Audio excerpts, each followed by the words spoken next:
जूनागढ़ की एक खबर है जहां पर टीपी स्कीम का लगातार विरोध किसानों की ओर से किया जा रहा है। दरअसल किसान जो है वो जूनागढ़ में लागू होने वाली टीपी स्कीम का विरोध कर रहे हैं और उसी मामले के मद्देनजर इकट्ठा होकर आवेदन पत्र देने भी पहुंचे थे। जूनागढ़ के टिम्बावाड़ी टीपी नंबर 3 और शाहपुर गाँव के टीपी नंबर 10 के किसानों की ओर से मकान मालिकों के साथ टीपी स्कीम के विरोध में एक विस्तृत आवेदन पत्र दिया गया है। तब आपको बता दें कि टीपी के तहत जो सड़क आती है वो 9 किलोमीटर की है, उसे अब 18 किलोमीटर की करनी है। उस मामले को लेकर टीपी स्कीम का विरोध ये किसान जता रहे हैं और इसी मुद्दे पर उनकी ओर से आवेदन पत्र देते हुए विरोध भी जताया गया है।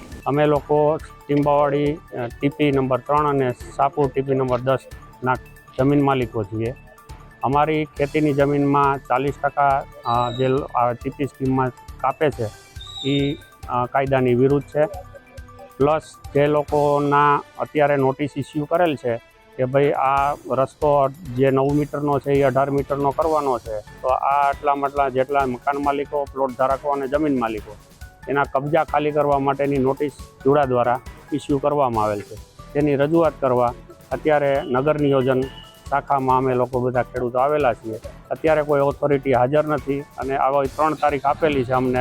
27 તારીખે કીધું હતું કે ભાઈ ઓથોરિટી હાજર નથી, પાછી 2 તારીખની નોટિસમાં અમે લોકો આવ્યા હતા ત્યારે એવું કીધું કે ઓથોરિટી હાજર નથી અને આજ 8-12 તારીખ છે, આજે એવું કહે છે કે ભાઈ ઓથોરિટી હાજર નથી। એટલે અમારે વકીલોએ અત્યારે લેખિતમાં રજૂઆત કરેલ છે કે ભાઈ આવતી તારીખ કોઈ પણ એવી આપો કે જ્યારે ઓથોરિટી હાજર હોય અને એની સાથે અમે ચર્ચા વિચારણા કરી શકીએ।